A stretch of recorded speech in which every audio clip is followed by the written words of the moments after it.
नमस्कार। आज हम बात करेंगे डायबिटीज़ की मेडिसिन्स के साइड इफ़ेक्ट्स के बारे में। डायबिटीज़ में बहुत सारी मेडिसिन्स यूज़ होती है, बहुत सारे अलग-अलग तरह की मेडिसिन्स यूज़ होती है।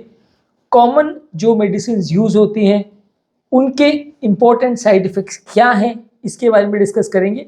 जानना समझना इसलिए ज़रूरी है क्योंकि अगर हम साइड इफ़ेक्ट्स के पैटर्न को समझेंगे, साइड इफ़ेक्ट्स किस-किस दवा से क्या-क्या हो सकता है ये समझेंगे, तो हम टाइमली डॉक्टर को रिपोर्ट कर सकेंगे कि ये पर्टिकुलर दवा से हमको शायद ये साइड इफ़ेक्ट हो रहा है। दवा को अगर चेंज करने की ज़रूरत है तो वो चेंज कर सकते हैं। तो आज हम डिस्कस करेंगे डायबिटीज़ की कॉमन दवाइयों से क्या इम्पोर्टेंट साइड इफ़ेक्ट्स होते हैं।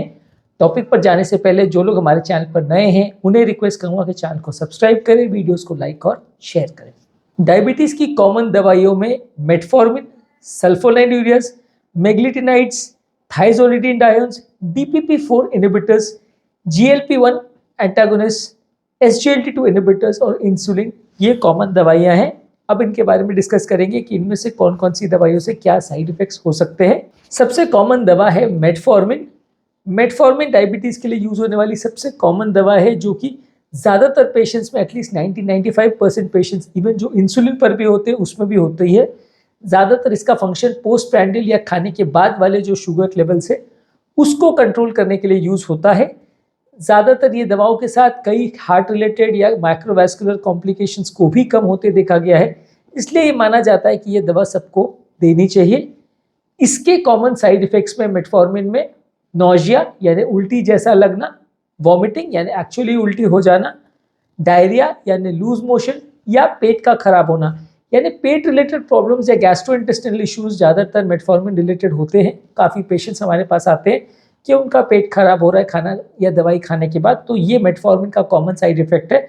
ऐसे केस में दवा को चेंज या डोज को कम करना पड़ता है या बंद करना पड़ता है, और ज़्यादातर या तो फिर मेडिसिन को खाने के साथ अगर लिया जाए तो इसमें कंपेरेटिवली साइड इफेक्ट्स कम होते हैं। नेक्स्ट दवा है सल्फोनाइलुरियाज़। इसमें ग्लिमिप्राइड, गिल्बेनक्लामाइड, ग्लाइकाजाइड, ये सारी मेडिसिन आती है। ब्रांड नेम्स बहुत सारे हो सकते हैं। मेटफॉर्मिन के साथ कॉमनली या सबसे कॉमनली यूज़ किया जाने वाला मेडिसिन ये है। मेटफॉर्मिन के कंपैरिजन में काफ़ी ज़्यादा पोटेंट और स्ट्रॉन्ग मेडिसिन है। मेटफॉर्मिन 500 ग्राम या 1000 मिलीग्राम की जो मेडिसिन है वो जितना इफेक्ट करेगी, सल्फोनाइलुरिया की, ग्लिमिप्राइड की 0.5 मिलीग्राम या 1 मिलीग्राम उससे ज़्यादा इफेक्ट कर सकती है। इसीलिए मिलीग्राम्स के हिसाब से आप असेस नहीं कर सकते कि ये दोनों में सबसे ज़्यादा स्ट्रॉन्ग मेडिसिन कौन सी है। सल्फोनाइलुरियाज़ मान के चलिए कि इसमें सबसे ज़्यादा स्ट्रॉन्ग दवा है। इसमें सबसे इंपॉर्टेंट साइड इफेक्ट जो कि मेटफॉर्मिन में नहीं होता है वो है हाइपोग्लाइसीमिया, यानी शुगर लेवल्स का ज़्यादा कम हो जाना। मेटफॉर्मिन में यूजली हाइपोग्लाइसीमिया नहीं होता है, शुगर लेवल्स बहुत ज़्यादा कम नहीं होते। इसमें एक और प्रॉब्लम ये होता है जो कि मेटफॉर्मिन में नहीं होता। मेटफॉर्मिन में थोड़ा बहुत वेट लॉस होता है, इसमें वेट गेन होता है। हम ज़्यादातर प्रेफर करते हैं ऐसी दवाई जो वेट न्यूट्रल हो, इससे ना वज़न बढ़े ना वज़न कम हो, पर मेटफॉर्मिन में यूजली वेट गेन होता है। कुछ केसेस में स्किन रैशेस या शरीर पर चकत्ते पड़ना ऐसा हो सकता है। सबसे इम्पॉर्टेंट है हाइपोग्लाइसीमिया और स्किन रैशेस होना और वेट गेन होना। मेग्लिटिनाइड्स जो मेडिसिन है, इसके अलावा उसमें रेपाग्लिनाइड आती है। ये कॉमनली जो है सल्फोनाइलुरिया जैसा ही काम करती है, बॉडी के इंसुलिन प्रोडक्शन को बढ़ाती है। इसका भी सबसे कॉमन साइड इफेक्ट हाइपोग्लाइसीमिया ही होता है। और ये दोनों दवाइयों का ये है कि क्योंकि ये बॉडी के इंसुलिन प्रोडक्शन को बढ़ाने के लिए पैनक्रियाटिक बीटा सेल्स पर ज़्यादा इफेक्ट करती है, उनको ज़्यादा स्टिमुलेट या एक्टिवेट करती है, इसलिए ये दोनों दवाइयाँ लंबे समय में पैनक्रियाटिक बीटा सेल्स को डैमेज करती हैं। इसलिए दवाइयाँ भले बहुत स्ट्रॉन्ग है, भले बहुत पोटेंट है, भले काफ़ी यूज़फुल है, लेकिन लंबे समय में ये पैनक्रियास का जो खुद का इंसुलिन बनाने का जो सिस्टम है उसको डैमेज करती है, इसलिए बहुत लंबे समय तक इनको देना बहुत अच्छा नहीं माना जाता है। सल्फोनाइलुरिया के साथ एक और इशू ये रहता है कि हार्ट का इस्केमिक प्री कंडीशनिंग का जो एक फिनोमिना रहता है उसको वो कम करता है। इस्केमिक प्री कंडीशनिंग का मतलब ये कि बार बार नलियों में ब्लॉकेजेस की वजह से हार्ट में एक प्रोटेक्टिव मैकेनिज्म होता है जो हार्ट अटैक या बड़े डैमेज से हार्ट को बचाता है। पर सल्फोनाइलुरिया क्योंकि पोटेशियम चैनल्स पे इफेक्ट करता है, तो ये इस्केमिक प्री कंडीशनिंग का जो बेनिफिट है वो कभी कभी पेशेंट में लॉस हो जाता है। हालांकि एक्चुअल में कितना बेनिफिट या लॉस पेशेंट को हो रहा है या मृत्यु दर पे कितना फर्क पड़ रहा है, वैसा कोई डेटा ज़्यादा अवेलेबल नहीं है, लेकिन फिर भी ये दवा का ये और नुकसान होता है। नेक्स्ट कॉमन दवा है थायोजोलिडिन डायोन्स। इसमें पायोग्लूटाजोन सबसे कॉमनली यूज होने वाली दवा है। ये भी शुगर के लिए काफ़ी अच्छी दवा है, लेकिन इसका साइड इफेक्ट में वेट बढ़ना, बॉडी में पानी रिटेन हो जाना यानी पानी थोड़ा सा भर जाना, जो कि पाँव में सूजन वगैरह भी कर सकता है। और इसके अलावा शरीर के चेहरे पर स्वेलिंग या कोई और जगह पे भी स्वेलिंग आ सकती है। पाँव में स्वेलिंग सबसे कॉमन है, चेहरे पर स्वेलिंग या थोड़ा सा सूजन आपको देखने को मिल सकता है। कुछ पेशेंट्स में थाइजोलिडिनडायोन्स या पायोग्लूटाजोन से हार्ट फेलियर की कंडीशन वर्सन कर सकती है, इसलिए इसको हार्ट पेशेंट्स में उतना ज़्यादा प्रेफर नहीं करते हैं। नेक्स्ट कॉमन दवा है DPP-4 इनहिबिटर्स। इसमें सीटाग्लिप्टिन, लीनाग्लिप्टिन, टेनलिग्लिप्टिन ये कॉमन मेडिसिन आती है। इसमें बेसिकली एक एंजाइम जो कि इंक्रेटिन हार्मोन्स का फंक्शन को इफेक्ट करता है, इसमें इसका असर होता है।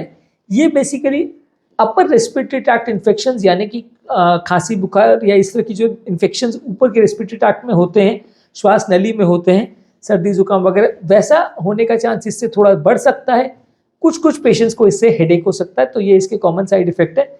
ये शुगर लेवल्स को कम करती है, बहुत ज़्यादा कम नहीं करती, थोड़ा बहुत इससे हाइपोग्लाइसीमिया हो सकता है। नेक्स्ट है SGLT2 इनहिबिटर्स। ये बेसिकली डेपाग्लिफ्लोजिन, एम्पैग्लिफ्लोजिन, रेमोग्लिफ्लोजिन ये कॉमन ग्रुप ऑफ मेडिसिन है। ये बेसिकली बॉडी में शुगर जो एक्सेसिव होता है उसको यूरिनरी ट्रैक्ट में निकालती है, तो इसलिए एक्सेसिव शुगर यूरिनरी ट्रैक्ट में जाने की वजह से किसी किसी को पेशाब में इन्फेक्शन इससे हो सकता है। हार्ट के पॉइंट ऑफ व्यू से और लॉन्ग टर्म हार्ट के और किडनी के प्रोटेक्शन के हिसाब से ये सबसे बेस्ट दवाई मानी जाती है, इसलिए सबसे कॉमनली इसको यूज़ किया जाता है आजकल। लेकिन कुछ पेशेंट्स में इसमें पेशाब में इन्फेक्शन होना हो सकता है। वजन लॉस करना इस दवा के साइड इफेक्ट से हो सकता है, हालांकि कुछ पेशेंट में बेनिफिशियल भी होता है, क्योंकि वेट लॉस होना जिनका वजन ज़्यादा है उनके लिए बेनिफिशियल है। इसके अलावा कुछ पेशेंट्स में डायबिटिक कीटोएसिडोसिस यानी कीटोन बॉडीज़ का बनना जो डायबिटिक पेशेंट्स में होता है उसको ये बढ़ा सकता है, तो उस मामले में ये उतनी अच्छी नहीं है। अदरवाइज इसके ज़्यादातर साइड इफेक्ट्स नहीं है, ज़्यादा सेफली टॉलरेटेड मेडिसिन है। इसके अलावा GLP-1 एगोनिस्ट मेडिसिन जो है ये बेसिकली इंसुलिन के प्रोडक्शन को इंक्रीज करती है, गैस्ट्रिक एम्प्टिंग को यानी पेट के खाली होने के प्रोसेस को स्लो करती है और एपेटाइट को यानी भूख को कम करती है। किसी किसी व्यक्ति को इसके साइड इफेक्ट से नोजिया यानी उल्टी जैसा लगना, वॉमिटिंग यानी उल्टी होना और डायरिया हो सकता है। इसके अलावा ये इंजेक्शन फॉर्म में आता है, तो इससे किसी किसी को इंजेक्शन साइट में जो रिएक्शन है वो हो सकता है। लास्ट मोस्ट कॉमन मेडिसिन जो यूज होती है वो है इंसुलिन। इंसुलिन डायबिटीज़ के एडवांस स्टेज में सबसे कॉमनली यूज होने वाली मेडिसिन है। बेसिकली बॉडी में खुद का इंसुलिन का प्रोडक्शन जब कम हो जाता है तो हम बाहर से इंसुलिन देते हैं, तो इससे इंसुलिन का जो डेफिसिट है वो कंपनसेट हो जाता है। ये सबसे अच्छी रामबाण दवा है जो even advance stage of diabetes में भी वर्क करती है, पर इसके साइड इफेक्ट में किसी किसी का वजन बढ़ता है, किसी किसी को जहाँ पे इंजेक्शन लगाते हैं वहाँ खुजली होना, चकत्ते पड़ जाना, यहाँ पे रिएक्शन होना, स्वेलिंग होना, इन्फेक्शन होना, ये सब साइड इफेक्ट्स हो सकते हैं। ये क्योंकि इंजेक्शन फॉर्म में ही आती है, आजकल इंट्रानेजल इंसुलिन भी आने लगी है, अदरवाइज ज़्यादातर इंजेक्शन फॉर्म में ही आती है। तो सबसे बड़ा इसका प्रॉब्लम ये है कि डेली या जितने बार भी इसको यूज़ करना है आपको इंजेक्शन लगाना कंपलसरी है, तो ज़्यादातर पेशेंट ये करना नहीं चाहते क्योंकि इंजेक्शन से पेन वगैरह होता है। तो आज के टॉपिक में हमने कॉमन डायबिटीज़ मेडिसिन के साइड इफेक्ट्स पर बात करी। इसमें मेटफॉर्मिन से किसी किसी को नोजिया, वॉमिटिंग, डायरिया, पेट खराब होना ऐसा हो सकता है। सल्फोनाइल यूरिया से हाइपोग्लाइसीमिया हो सकता है, वेट गेन हो सकता है, स्किन रैशेज हो सकते हैं, इस्केमिक प्रीकंडीशनिंग इफेक्ट हो सकती है। मेग्लिटिनाइड से किसी किसी को हाइपोग्लाइसीमिया हो सकता है। थाइजोलिडिनडायोन से हार्ट फेलियर वर्सन कर सकता है, पानी भर सकता है, पाँव में सूजन आ सकती है। DPP-4 एंटागोनिस्ट से किसी किसी पेशेंट्स को अपर रेस्पिरेटरी ट्रैक्ट इन्फेक्शन और हेडेक हो सकता है। इसके अलावा GLP-1 एगोनिस्ट से इंजेक्शन साइट पे रैशेज हो सकते हैं लोगों को, और किसी किसी को उससे थोड़ा नोजिया, वॉमिटिंग, डायरिया हो सकता है।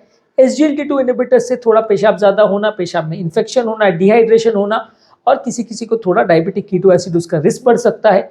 इंसुलिन में इंजेक्शन रिलेटेड प्रॉब्लम्स के अलावा लोगों को वेट गेन होने का प्रॉब्लम हो सकता है। टॉपिक एंड करने से पहले जो लोग हमारे चैनल पर नए हैं उन्हें रिक्वेस्ट करूँगा कि चैनल को सब्सक्राइब करें, वीडियोस को लाइक और शेयर करें